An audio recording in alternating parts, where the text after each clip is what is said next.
got a meeting, so I gotta go. Enjoy.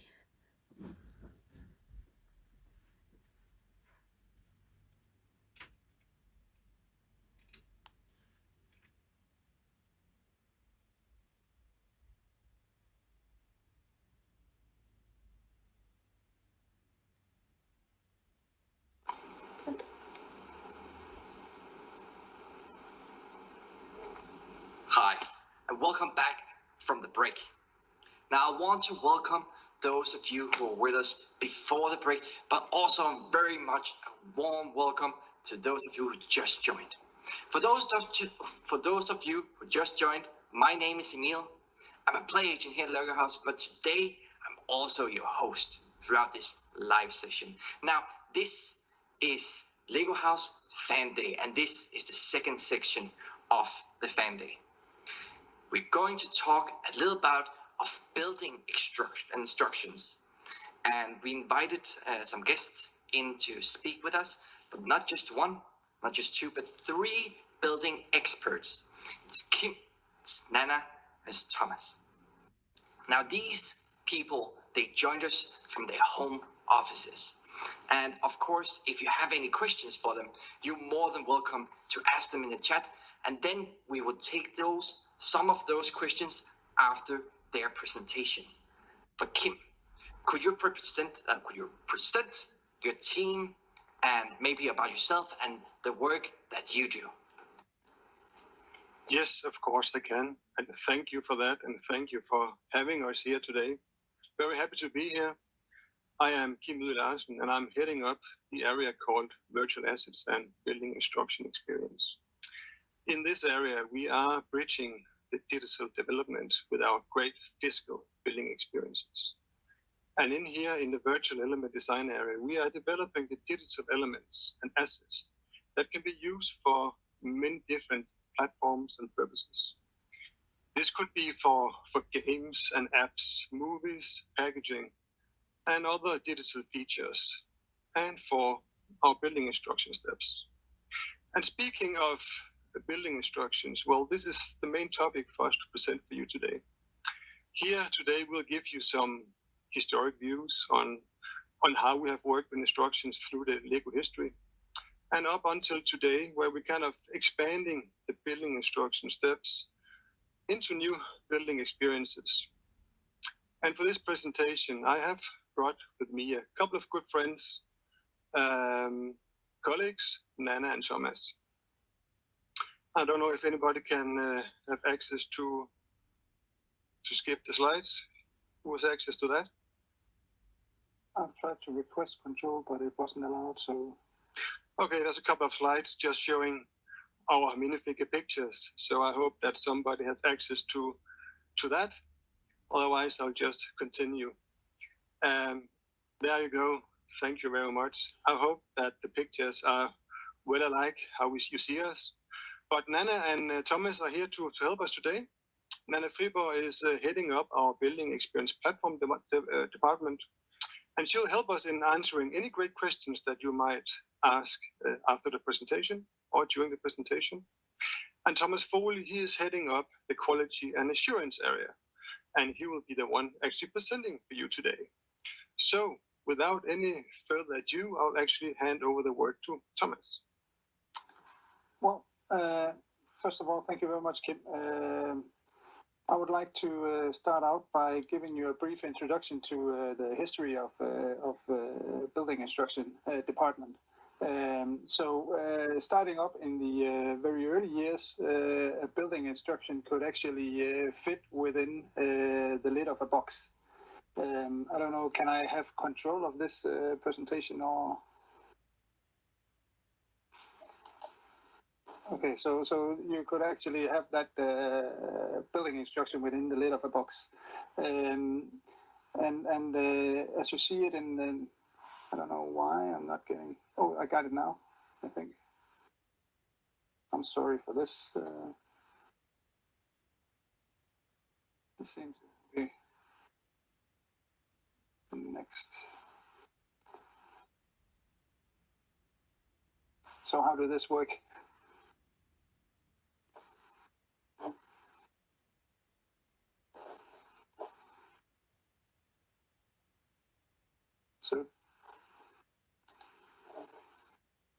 hang on for a second.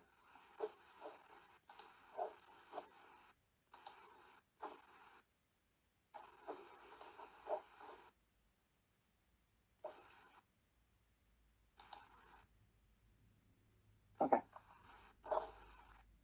Well, I'll just go from here, and I'll hope then you can move the slides for me. So if you would go to next picture, please. Then here you could see that you would actually be able to do a building instruction where you would assemble a car and a complete house with a garden in only 5 very simple steps. But of course, the steps or the models at that time was also less complicated or less complex. So I think that was okay at the time. Please move to next slide. Fast forwarding to the mid 80s, we had a need arise for more detailed building instructions because of course also the models got bigger and greater. So we actually had a guy, you see him here, called Palle, and his company drawing our building instructions based upon physical steps that we actually delivered to his company's doorsteps in boxes. And also in that period of time, next picture please, we also, or Bix was also, Bix is the term or name for us now is Building Instruction Experience, if you are not aware of that. But the Building Instructions Department then was actually a big part in implementing the pre-packed bags as well. Those are the bags that you see in the boxes that were put in order to also help get a better building flow and building experience in the bigger models. And building experience that Bix was part of back then was not even a buzzword at that time. So we were on the forefront at that time as well. Then in the early 80s, we started using our new digital tool to do building steps in 3D called 3D Vision. And at that time, Bix was a department divided in 2 groups, where we had the ones who did the building instructions or building steps physically, and then a group that did the layout for the printed building instructions based on those steps. Next slide, please. So again, moving forward to the mid-2000s, we started using a new tool delivered by Autodesk called Easy Builder Tool, which we also use this day today. And at that time, we also started having big specialists more as a complete package. So the ones who did the physical steps also did the digital 3D steps and the layout of the building instructions, the printed building instructions. Next picture, please. And also in that time period from mid-2000s until now, Bix has really stepped up and taken ownership of the complete building experience. Doing so by taking part in the model development alongside the designers, where we actually work together with them to find the best possible building flow of the model while it's being developed. And also making sure that when we know which audience we build for could be age related, then we would if it's a low age mark, for example, we would ask to see if we could get more building instructions per submodel, or one building instruction per submodel, and even if possible, one pre-packed bag per submodel, in order to make the building experience a better one. Please move ahead to the next slide. So, in short, we've gone from no building instructions to simple building instructions to step development with an external partner who did the layout, to step development and layout all internally, and up till today, where we do our main focus on the building flow and the experience steps while developing the steps and the layout.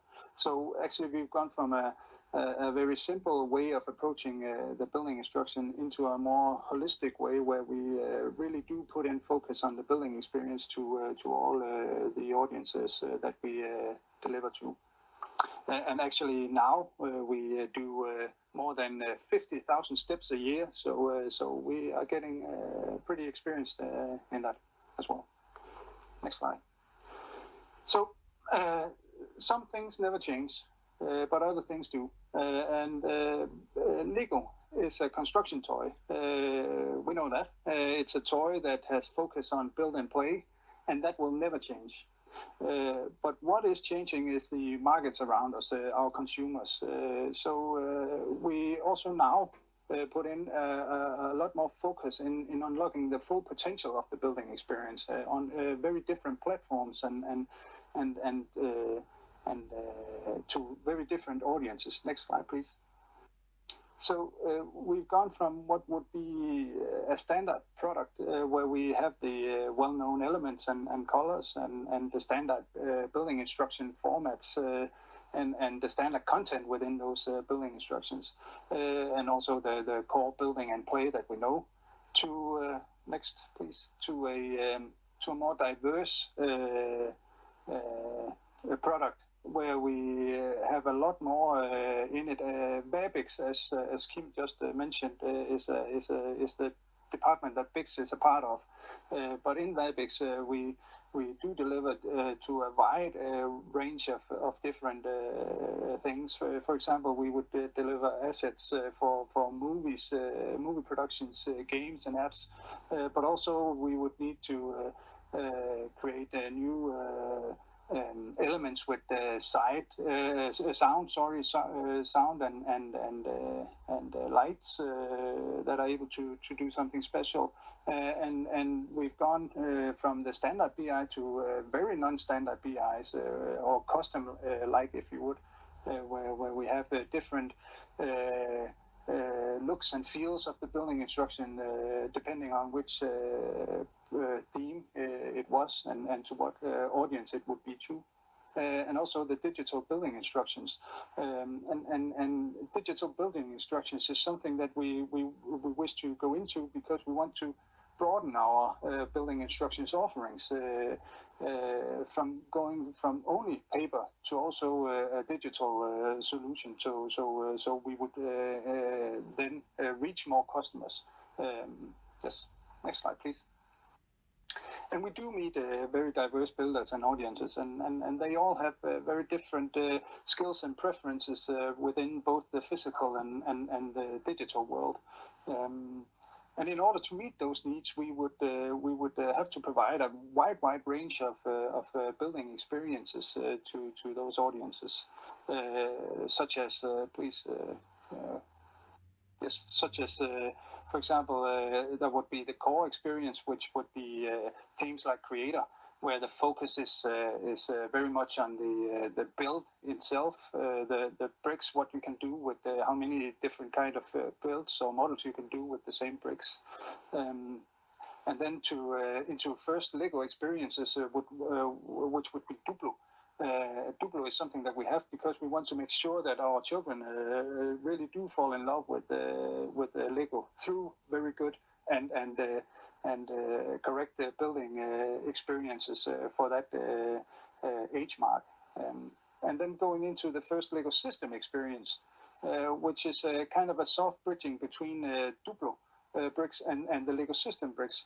And we would do so by having bigger starter elements, for example, and of course very simple steps in the building instructions. Adult and passion points are an audience that we also are really stepping up on catering. This could be, for example, Lego Art, but also Technic. And this is where, in this group, we particularly see more of the really passionate Lego fans and hardcore Lego builders.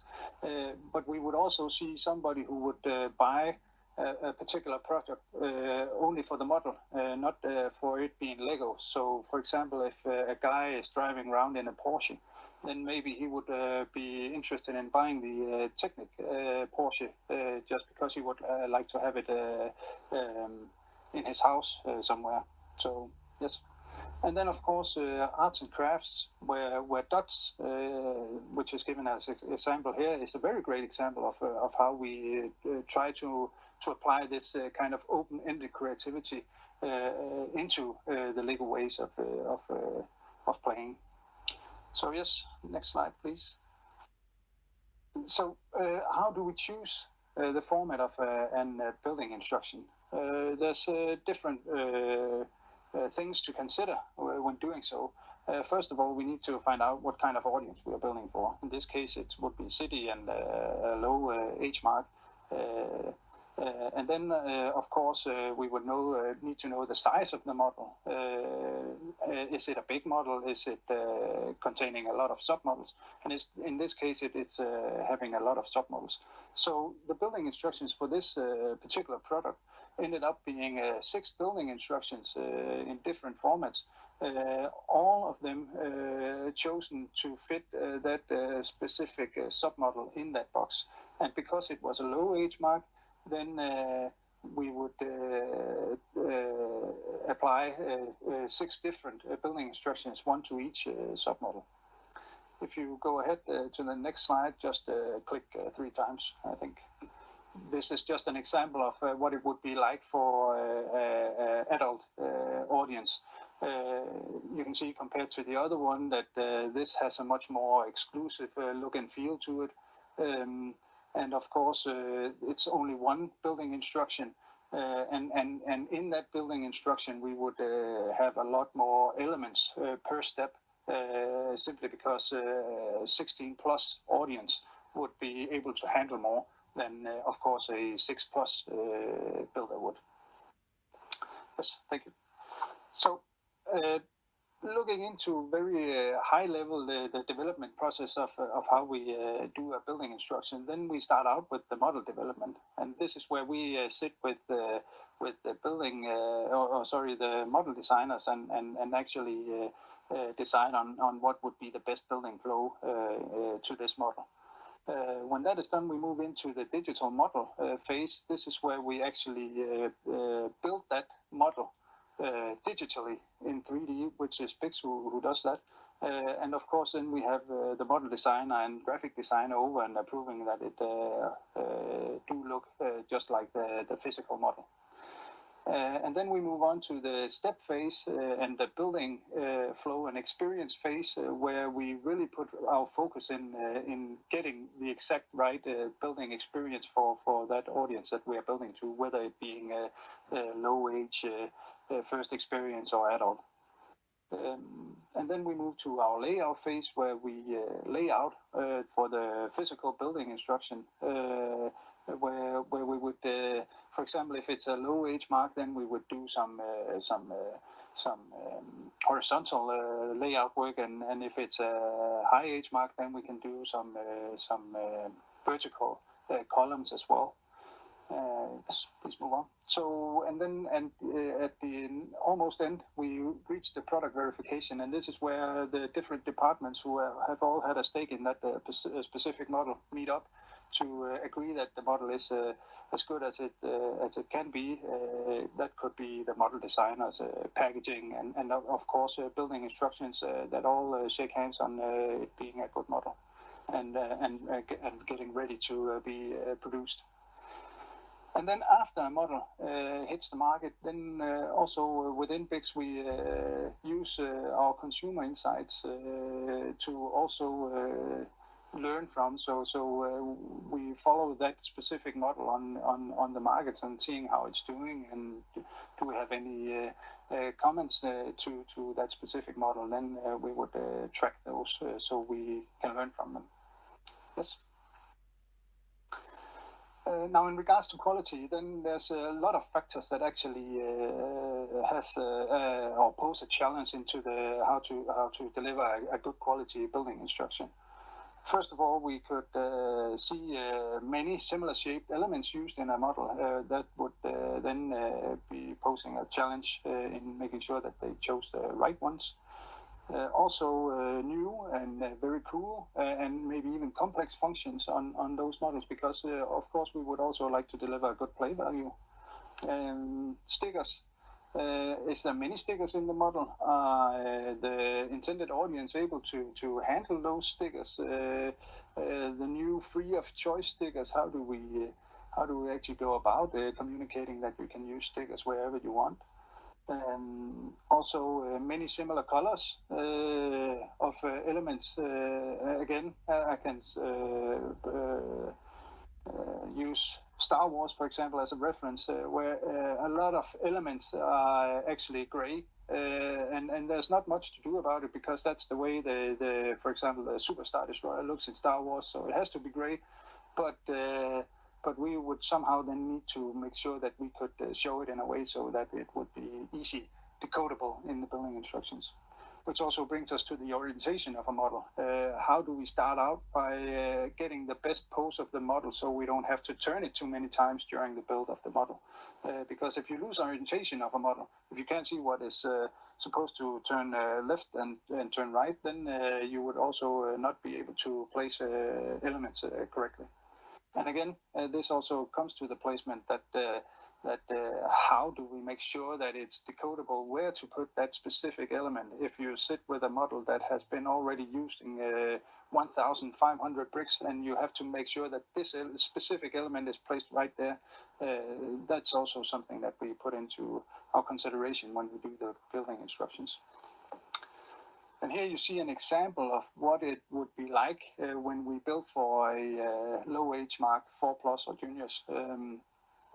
We divide things into motor skills and cognitive skills, and that's due to that different age marks has different skills, both in motor skills and cognitive skills. So it might be that you are able to handle more with your hands when you get older, but let's say it's just 5+, you can handle more, but it's not very.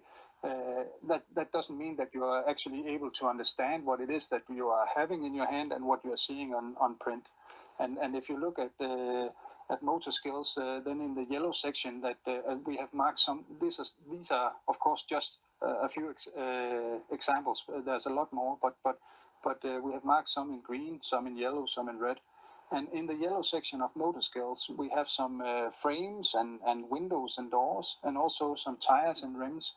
Now we know that these are very hard for 4+ children to handle, but these are also very essential in building a car or building a house. So we need to put them in. So what we would do actually is then try to make the building instruction after that particular step very, very easy and simple, so that the overall building experience would be good for the kids. Please move on. So we strive to remain the best. And how do we go about doing that? We do so by having a quality assurance of our building instructions during development. That could be why we do testing on relevant audiences, that they're actually able to understand and handle what we are showing in the building instructions.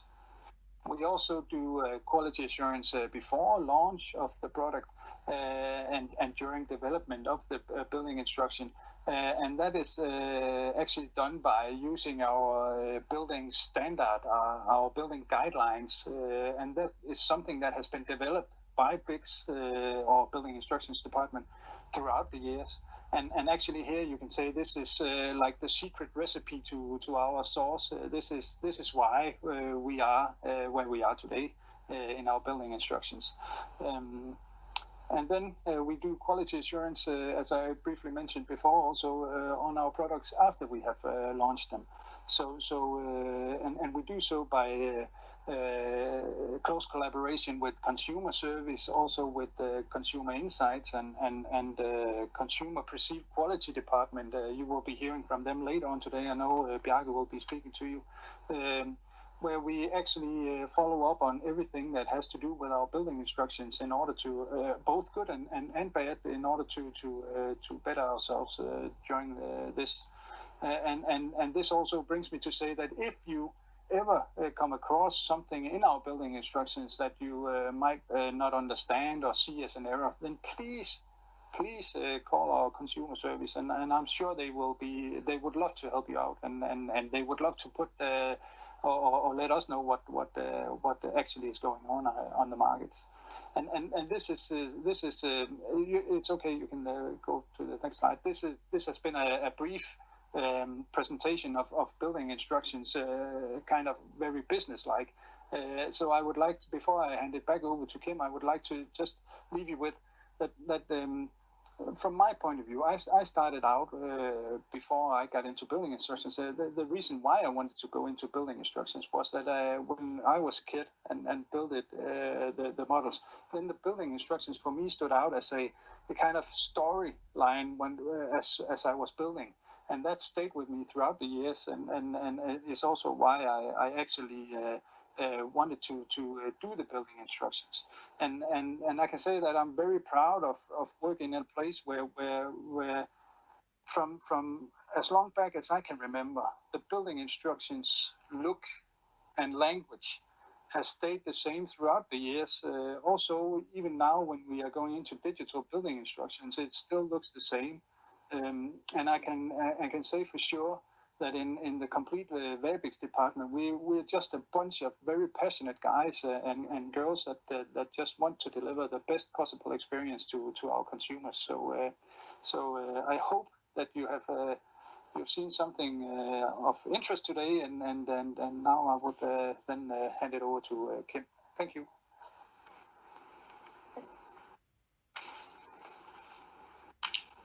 Thank you, Thomas. Very good presentation. Thank you so much.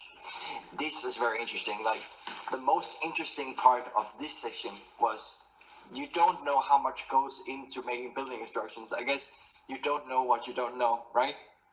So we have a lot of questions coming in. First of all, thank you, Kim, Thomas, and Nana. The first thing I have to say to the audience is that we have a lot of questions coming in, and we can't possibly answer all of them. So please, if your question isn't answered, it's not because we don't like them, we just don't have time for them. So let's see if the first question is coming in. This is a rather long one. And for your team, Kim, Thomas, and Nana, you just choose whoever is going to answer this one. I'm just reading up right now. So the first one is, can you talk about some of the innovations in building instructions over the years? One, showing which parts/quantities are used in this step in the upper left. Two, highlighting the parts which are added in this step, often using a yellow glow around the parts added in this step. And three, the thoughtful use of black versus white stroke on the edges of each part to increase visibility.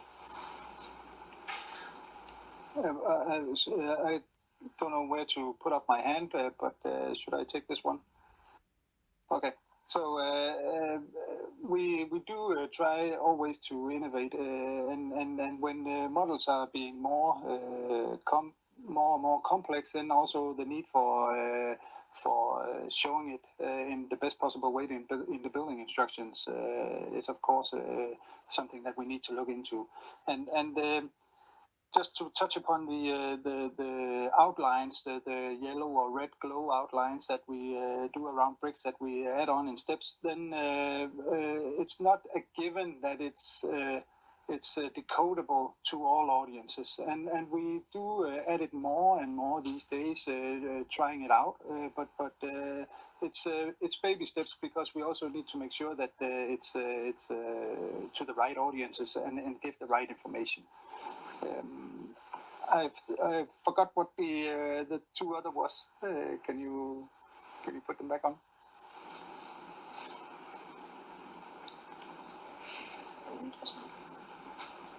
Yeah, I think we're waiting for the next question for you guys. Let's see. Here we go. It's the next question. Are there models that had to be modified because of the building instructions, e.g. because some steps are too complex or because they were too hard to describe clearly? I can take that. If there has been models that have been able or should have been altered after, then hopefully it's a very few.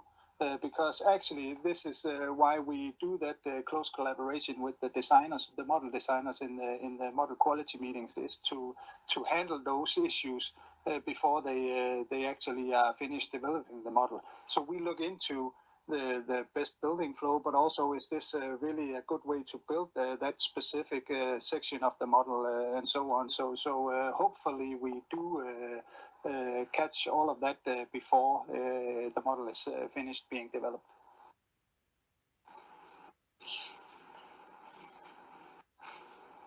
Thank you so much.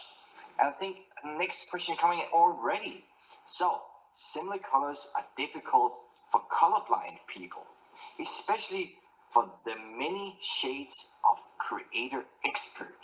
Could you include a number code or the like? Actually, that would be possible to do. I know that for Lego Education, we do have a system where we add a code, a color code for the bricks. If it's possible to put into to the theme of creator, I cannot speak of that, but I know that we are looking into that specific issue right now. So if it's a possibility, then for sure we would love to go ahead with things like that.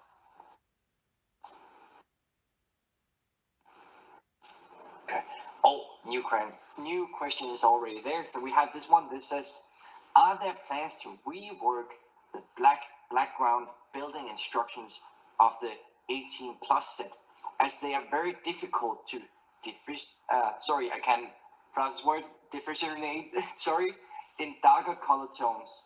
Speaking of brown and black in the 10 to 77 crocodile locomotive white outlines again? Question mark. As we are following all products on the market with every comment that should have come in on those, then we of course are aware that we do see an issue here, and this is being handled by the project as we speak. So how it turns out, I don't know, but I know that we are aware of it and see it as an issue as well. So yeah. Okay. Oh, next question already. Who tests the building instructions once a copy has been created? The building instructions are being tested along the way. So if we do something new, then we try it out on the intended audience. So somebody is testing out whether it's okay during development, but also when we are finished with the build, then a number of people within Lego actually do build the models in order to see if they are as good as we want them to be.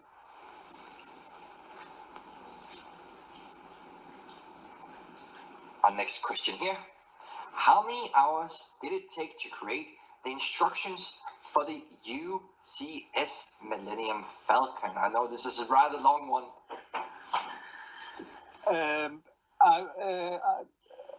A lot of hours, I think.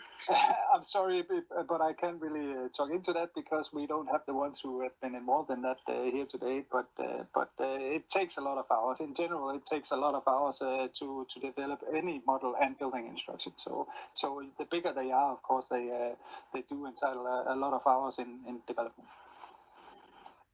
I have a little follow-up answer to that. Of course, whenever we are doing building instructions for different products, we are dedicating many people to work with that, and particularly those huge models. We sometimes have, like this one, are Technic models. We are dedicating 1 or 2 people just for full year just to work with models like that. So imagine, a building instructor sitting with one large model only for 1 year, not doing nothing but that, because it's so complex, it's so big, there's so many big steps that you need to evaluate to secure that it's a good building experience. And just to add to that, Okay. So, next question. This one is very interesting.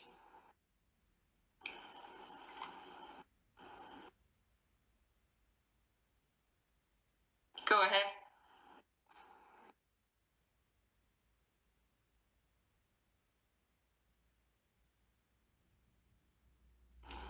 Gosh. So, I like this one next question. This question, I really like this one because this puts you in, the situation you put yourself in. I don't know what the answer is to this, but I want to know. Since you all see builds very early on, do you give feedback to designers about issues or problems with the build and collaborate to fix them? Yes, we do. We are whenever we or designers develop a model, we are very early also in part of that development. In very early stages, actually, because it's a collaboration. Getting, let's say, we have the model, which is one hero, and then we have the building instruction, which is the other hero, and those two together need to go ahead and save the day. And in order to do so, we have a very close collaboration with designers in order to get the optimal building experience. And so we do see the models in very early stages. Sometimes we only see half of the model because the designer hasn't even built the model through or finished yet. So we are very early on in with comments on the model. Yes. And also to add to that, just in where we sit physically, we sit in open offices, we sit right next to each other. So the building instruction specialists and the designers are sitting side by side, sparring with each other on a daily basis, actually. Also, we have internal courses where we do coaching, but we also we train design on whatever we see also in tests, for example, in kids test, if we're trying something new out and we give the results to the designer so they know exactly where are the different you could say steps and what could they go along with. So it's a close one team collaboration between design and the big specialist.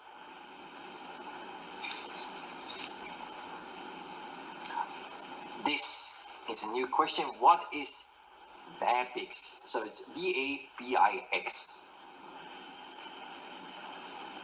I think Kim already talked to it in the introduction. So VA is for virtual assets and BIX is for building instruction experience.